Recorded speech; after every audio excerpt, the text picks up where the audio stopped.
I just dropped half a cookie into a full cup of tea. That might be the worst thing to happen to me all day.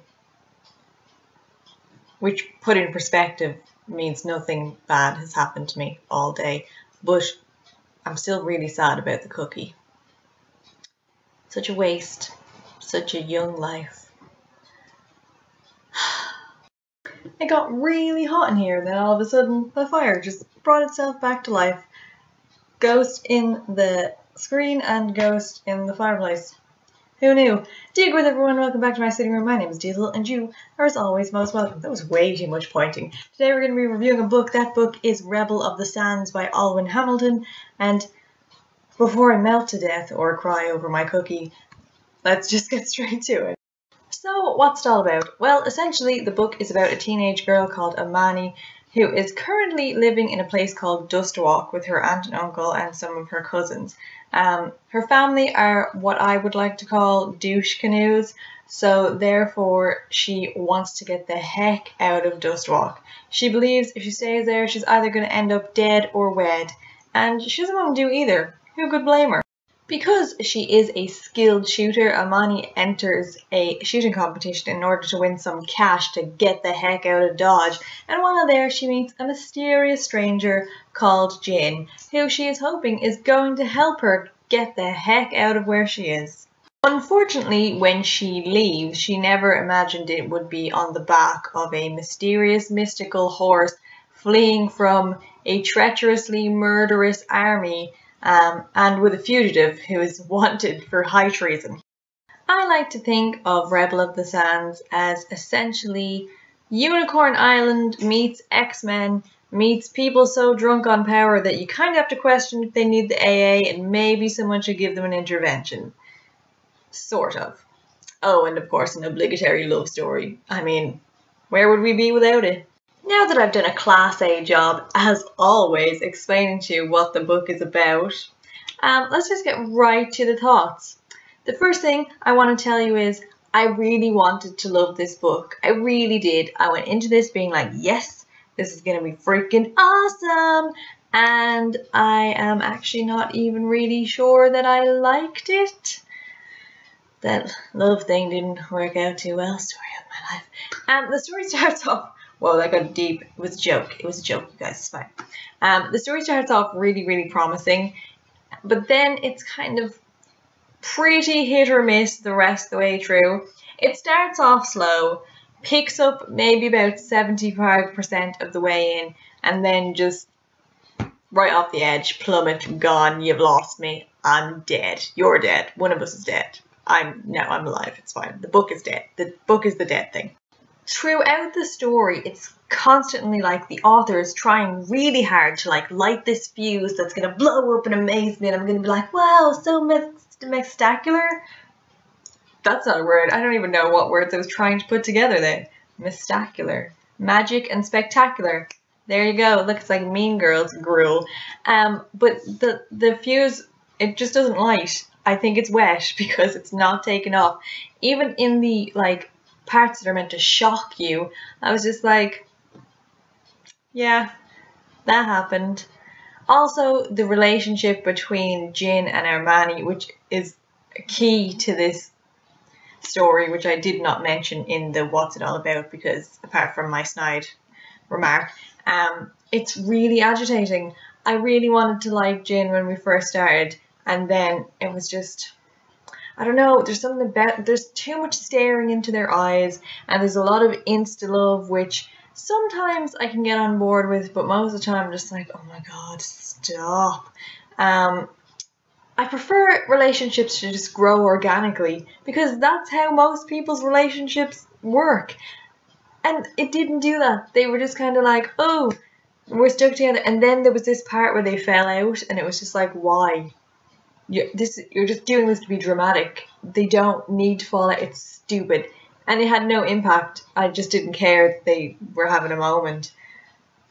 Don't get me wrong. I liked Alywn as a character. I think that she was a good protagonist to go on this journey with. She had a really interesting backstory.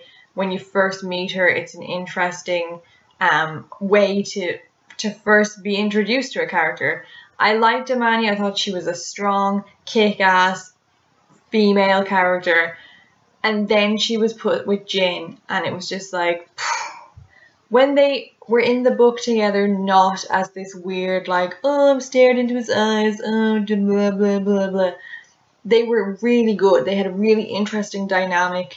I thought Jin was going to be this really cool, like, cheeky character. Alywn was going to just rule supreme, and then they got tied into this relationship together, and it just ruined it for me. If they had just gone on this adventure together and not had to worry about the mushy love stuff that YA seems to be obsessed with, we would have been fine. But unfortunately, the author didn't do that, and which is her every right to do. But to me, it was a letdown. The story does start to pick up nearish to the end when you're introduced to all these extra characters. Up until this point, the characters that we had been getting to know, side characters and main characters, just didn't float my boat. They weren't anything special, they weren't rememberable, and then suddenly you get all these new characters. In my opinion, there was too many of them introduced at the same time. Some of them are very similar, so it makes it hard to decipher between all of them, but they were still interesting characters and I was excited to meet them. The bad guys in this, there's a couple of them, and again, they're so similar, it's really hard to decipher between them.